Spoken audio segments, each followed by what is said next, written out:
What are the voices advocating for cannabis? As an Oregon state legislator, Congressman Earl Blumenauer supported the Oregon Decriminalization Bill of 1973, which abolished criminal penalties for possession of small amounts of cannabis. Congressman Earl Blumenauer has advocated numerous bills to protect medical cannabis patients, allow the federal government to tax and regulate the plant, standardize taxation, and allow for expanded federal research on it.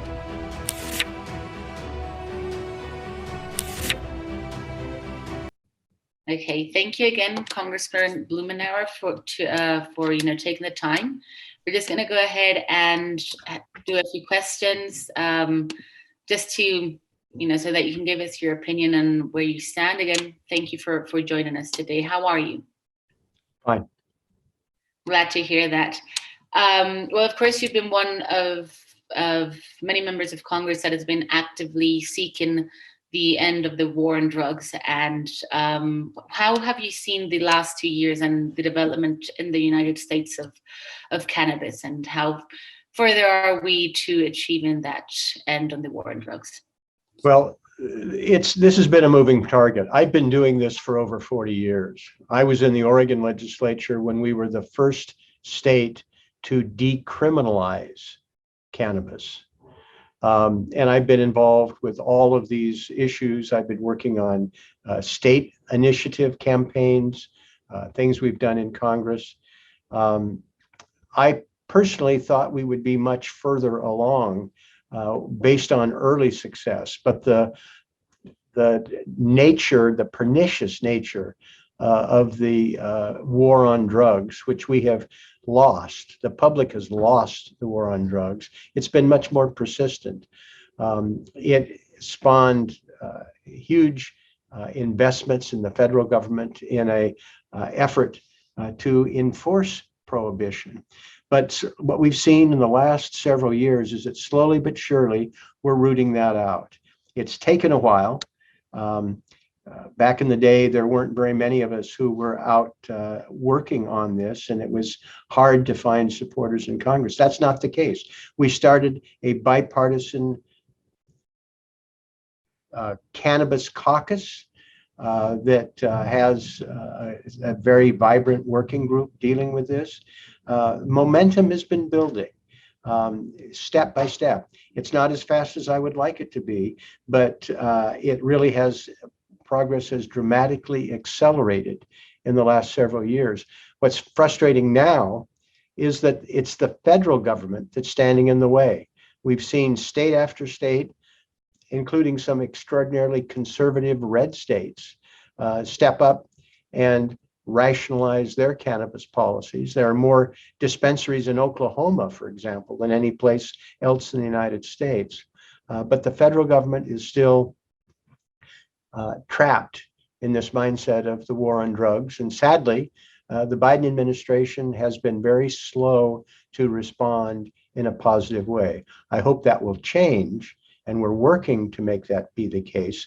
But it's the work that takes place at the state and the local level that has really galvanized this effort.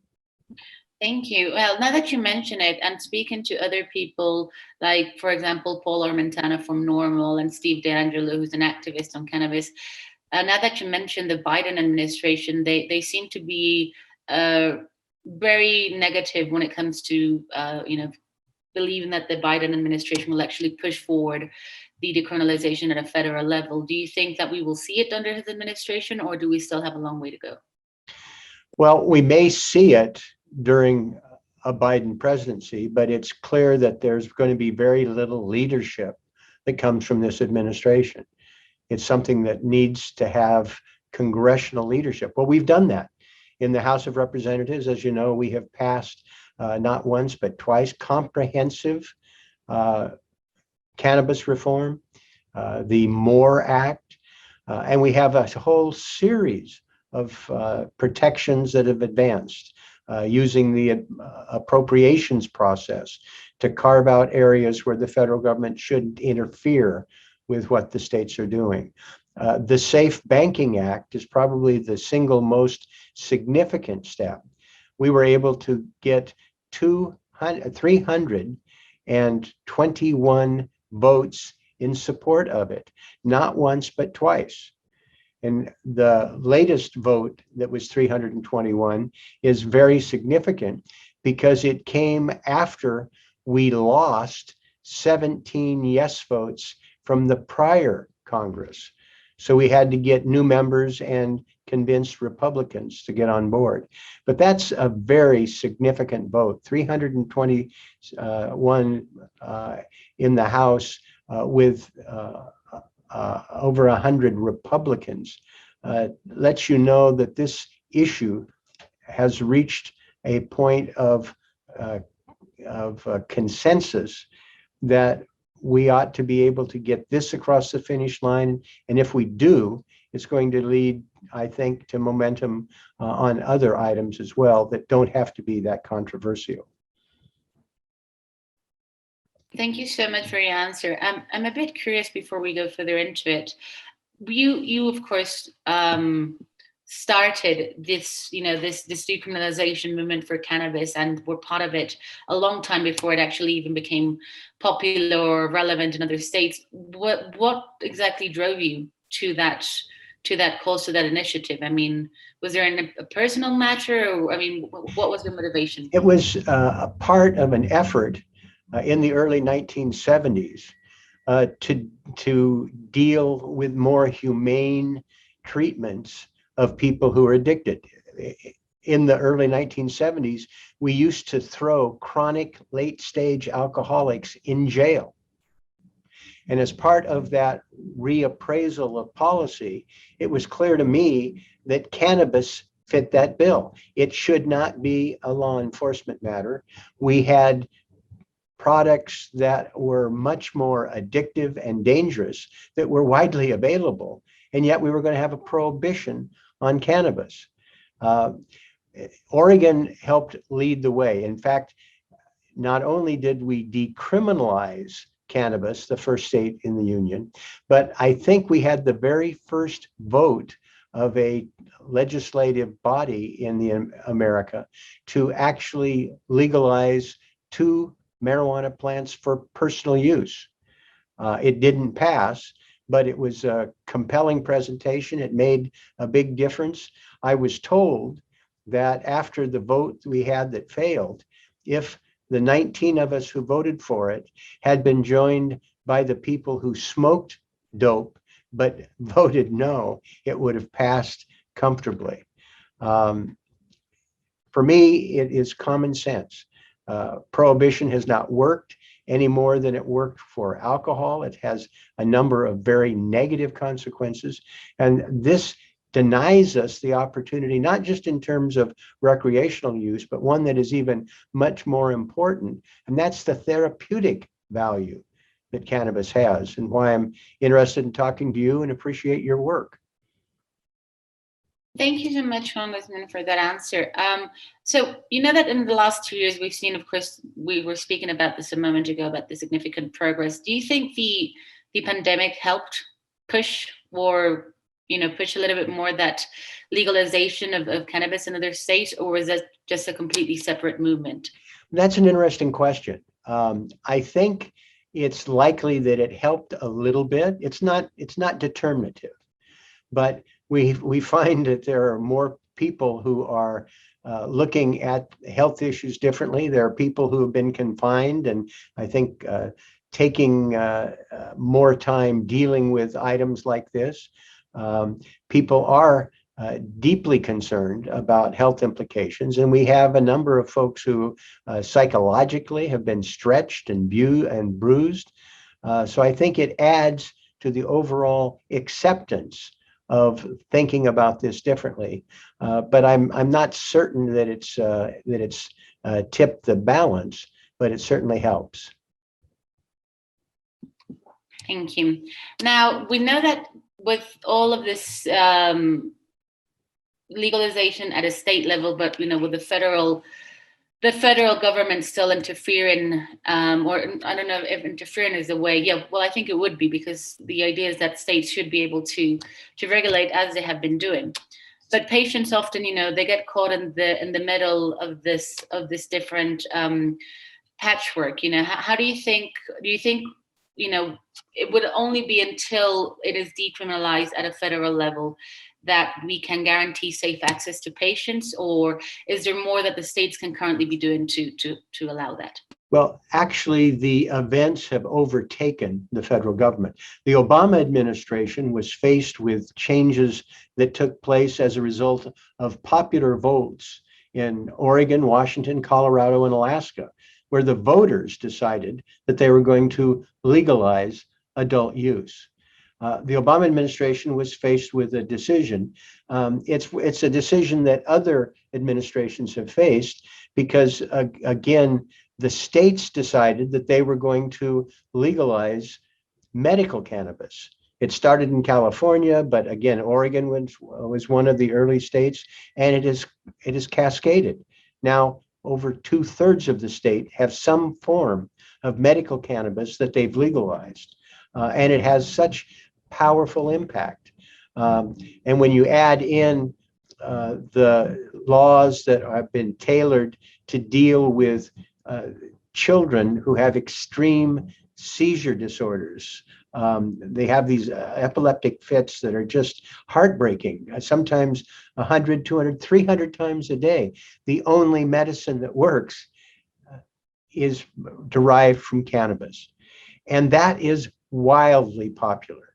Most states, even if they don't have legal medical cannabis, have this Charlotte's Web law. So essentially now about 98% of the American public has access to some form of legal cannabis.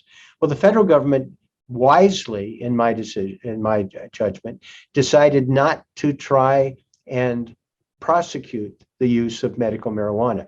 It has been up and down. There have been some egregious cases where they have, and I think it's unfortunate.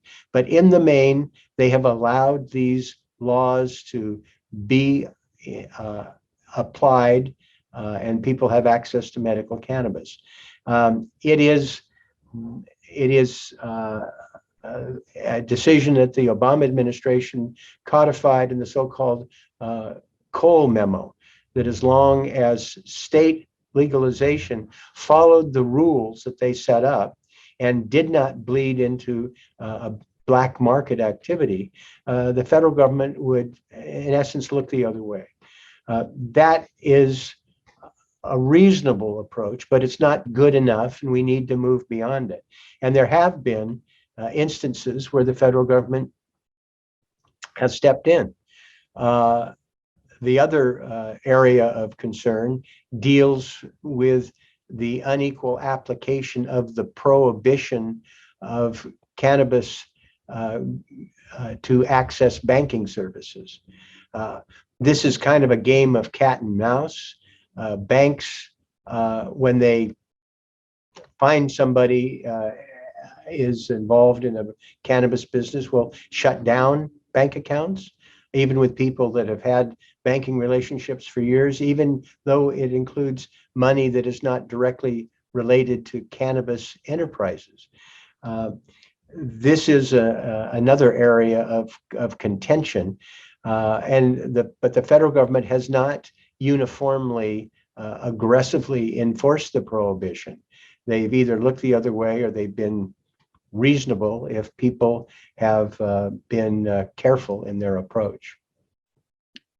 I completely agree. Thank you again for that answer. Now, you said at some point that, of course, the general public now has more and more access now to some sort of medicinal cannabis, and of course, one of the ongoing subjects in the United States is access of veterans to medical cannabis. What are your thoughts on this? How do you see the current scenario? Because it's been a huge topic of debate. Right.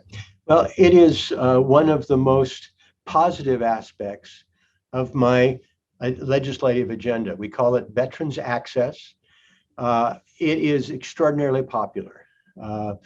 Perhaps 3/4 or more of the population supports this. Veterans have had tremendous impact on changing that debate because they have stories Veterans and their families have tremendous stories about how the access to medical cannabis has saved lives, has allowed them to react in a normal fashion, dealing with PTSD, dealing with chronic pain, depression. Veterans having access to cannabis has been transformational. I've actually had some sessions that I've had at VA, Veterans Administration facilities. I actually had people on the staff of the Veterans Administration tell me that they use medical cannabis and it saved their lives. So this is an area that I think is gaining a great deal of traction and attention. I think it will be one of the first areas that we actually are able to have this victory. We will have legislation in the appropriations process that will prohibit the federal government from spending money to enforce the prohibition against veterans. And I think that this is an area where in some states that you would not think of being reform-minded when it comes to cannabis. Texas comes to mind. I think that there is a huge potential for state adoption of the legislation I have for veterans access. It's popular, it's important, and it has momentum that I think is going to help us change the equation. Hopefully that will go exactly how you just stated. Congressman, going back to one of our previous questions, why do you think there's been such a delay or such, silence on behalf of the Biden's administration when it comes to these cannabis subjects? I specifically remember in one of my previous interviews, one of the people I was interviewing said Biden does not like cannabis. Is there, substance to that affirmation? Or what are your thoughts? I don't know. In the various interactions I've had with President Biden and before that Vice President Biden, it wasn't a topic of discussion. I think he has a personal history of a member of his family that's been involved with addiction. And he came from a school that was deeply concerned about epidemic of drug use. He has not actively interfered. He was part of an administration that produced the Cole memo that had sort of a live and let live philosophy, but it's not a priority for him. But frankly, we don't need it to be a priority for him. We just need to have the administration not interfere. Although I have made this argument repeatedly to people connected to the administration politically, that this is actually something that is important for the president to ultimately embrace. First and foremost, the racial justice implications of the current cannabis policy are indisputable. We have destroyed hundreds of thousands of lives of young Black men and other people of color because of the unequal application of an unjust law. I think it's like 4-1, right? The ratio for the Black and white people with the same, for example, level of conception. Black people are 4 times more likely to be prosecuted for the same crime. Well, actually, it depends on where you're at. In states like Louisiana, it could be 17 times more. Nationally, that is, I think, an accurate estimate, but it varies widely depending on how rigorously various states try to enforce this failed policy of prohibition. But the burden falls unmistakably on Black Americans. Some of the most egregious cases of police violence have led to killing of people in their homes with raids actually are drug busts, cannabis busts that went very, very wrong. So this is an area that young people care about particularly. It matters to people of color. The case is indisputable. And I think if I were advising the president, I would say this is a way for you to adjust, maybe atone for some of the harsh earlier drug policies by getting rid of this vestige of Nixon's war on drugs that was applied so unequally. It's interesting to note that Joe Biden won the state of Arizona by 30,000 votes. That same election that he had that narrow margin of victory, we had a ballot measure in California for legalization, and it passed 60-40. 60-40. And it was overwhelmingly supported by younger voters, people under 35, and more Democrats, independents, and moderate Republicans. There's no question in my mind, and I think any independent analyst would say Joe Biden would not have carried Arizona by 30,000 votes if it weren't for the surge of support for cannabis, and it drug many younger, more progressive voters to the polls who ultimately voted for Joe Biden and gave him that margin of victory. Thank you so much for that, Congressman. Now, you mentioned, of course, at some point this, inequality that there has been for Black Americans when it comes to cannabis and the way they've been prosecuted. But what about, for example, Black Americans and minorities when it comes to access to having a piece of the cake of the cannabis business? Because I will just as a small anecdote here, for example, in Colombia, in Latin America, we've had a huge history when it comes to cannabis. And of course, it's been, a very violent episode for us as a country. We legalized it. And some of the criticism there is that the people that were most affected by it, who were marginalized by it, are not the ones who are reaping now the benefits, but instead big American, Canadian, and Colombian corporations. I would like to give, so the minorities are not in Right. this. I would like to get your thoughts of it and when it comes to America. It is something that I am deeply concerned about. It is important that as we're starting to have now very profitable businesses that deal with legal cannabis, it's important that the people who bore so much of the burden have a chance to be a part of this new industry. Now, there are several ways of going about that. We have passed legislation to promote more balanced efforts. The decisions that are made at the state and local level in terms of granting licenses are an important consideration.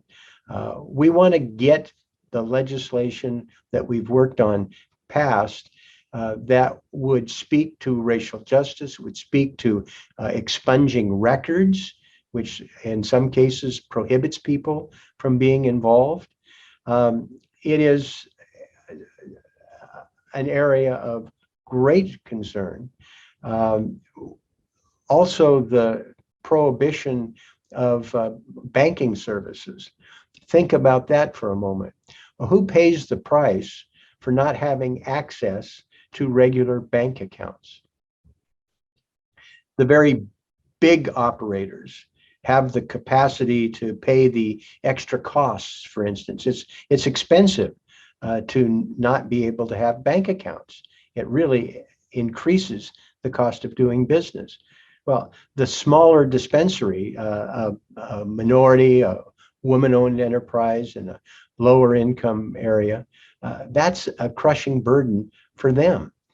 Also, we see in the United States an epidemic of violence against dispensaries. There have been 200 of these robberies in Oregon this last year. In the state of Washington, there were 3 people who were killed in the space of 1 week related to violence and the cannabis industry. The failure to allow banking services puts the burden on these same marginalized people. That's why it's so important to end the prohibition so that it's easier for them to operate and that they are less of a target for people who realize that there's a lot of cash on hand and they're a good place to rob. It's the lower income owner of color that pays that price. No, I completely agree. I'm sure the team does too. Last but not least, Congressman, what are your thoughts on? Let me think about that question differently.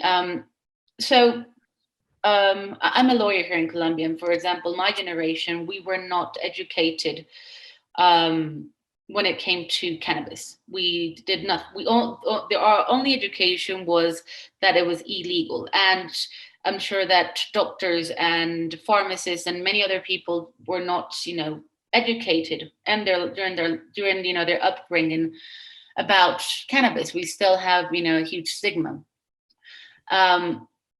I'm part of a company that dedicates itself to educating people. Well, how do you view this part of education? Because of course we have business, we have laws, we have all these other aspects that include, that make cannabis part of the everyday. But where do you stand on education? For example, teaching the younger generations about. I think it's very, very important to have good information widely available about cannabis, its benefits, its dangers, the way that it should be used, and its impacts. For instance, one of the reasons I am so strongly supportive of legalizing the cannabis industry and its access is because I'm concerned about getting it in the hands of children. Children and young people should not use cannabis products. It has a really devastating effect on young developing brains. Having a mystique about cannabis that is sort of forbidden and not telling the truth about it, I think undercuts our efforts at providing good information and being able to target efforts to prevent it from getting in the hands of children. One of the things I find as I work literally from coast to coast in the United States, that no matter what the policy is, where it's the prohibition is strictly enforced or it's legalized, there are no effective ways to prevent cannabis from getting in the hands of children as long as we don't have a regulatory scheme. The drug dealer has no license to lose. The drug dealer doesn't check for identification like they do for alcohol.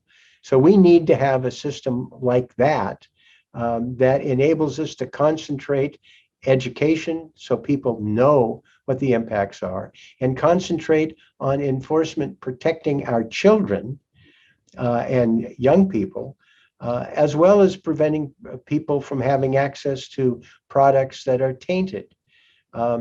Having a good, thoughtful framework for legalized cannabis is the way to protect the public and be able to help people understand what their opportunities are, their choices, the dangers. I want us to have more unbiased information, honest discussion, and then honest policies that have a rational basis and can be enforced. A blanket prohibition cannot be enforced. It isn't enforced anywhere. I mean, in the United States, that teenage child has easier access to a marijuana cigarette than they do a six-pack of beer. And that's a product of not having a rational policy and not having honest conversations about its impacts. Thank you, Congressman. Now, I know that I said that was the last question. I did something that you said that I wanted to get your thoughts on before we finish up. Of course, you mentioned, the local dealer. that is, the black market still is one of the primary sources where people go to get cannabis. And one of those issues is the costs. I don't remember where I was reading that. It was one of our past interviews where an owner of a dispensary said that a seed of cannabis is taxed 4 times before it actually goes to the final client. So the taxes on that are very high. And of course, he would have to increase his prices if he wants to see any profit in that. So definitely taxes and the prices, even in states where it's legalized, don't seem to be as effective to persuade people to buy legal than to go to their local dealer. What are your thoughts on that? Well, it is clearly a disincentive. But practically, the tax is a symptom, not really a cause. And because we don't have a uniform, consistent national policy, because we have a patchwork of state and local, because the tax system does not allow, for example, state legal cannabis businesses to deduct their business expenses in the course of business. We have a really unfortunate and unfair system that invites evasion, that invites cutting corners. And then you have people who just think that this is a spigot for funding all sorts of programs that they think are desirable, some of which, dealing with, for example, recovery from addiction are desirable. You can't layer this on. And having too much of a tax burden, plus not having access to banking services, plus not being taxed fairly in terms of their business expenses, means that compliance is really sketchy. The solution is for us to have a system that puts all of these things on the table, that is a rational approach, that taxes it enough that it provides resources for services, particularly those that are related to cannabis, but not trying to piggyback all sorts of things on top of it, because that ends up promoting evasion and ends up actually reducing the volume of business with unjustified and prohibitively expensive taxation. We need to get that right. That's an important part of legalization, is to make this a normal business that people can conduct in a way not unlike other business, like we do with alcohol. Alcohol is heavily taxed in this country, in our country, but it is taxed in a rational way, and it is taxed in a way that's not confiscatory. And even though the liquor taxes are pretty high, we don't see a lot of bootlegging. We don't see moonshine like we did during Prohibition. And we can do the same thing with cannabis. All right, thank you so much, Congressman. Are there any final words that we'd like to leave, like to say for our readers, or any final message that we'd like to say about the cannabis industry, or? Well, I think I appreciate the chance to have this conversation. And after having helped lead this effort for over 40 years, I feel this is a very important time. The next 40 weeks may be as significant as any in the last 40 years. There are things here that we can do that'll make a difference, like banking, like research, and hopefully overall legalization.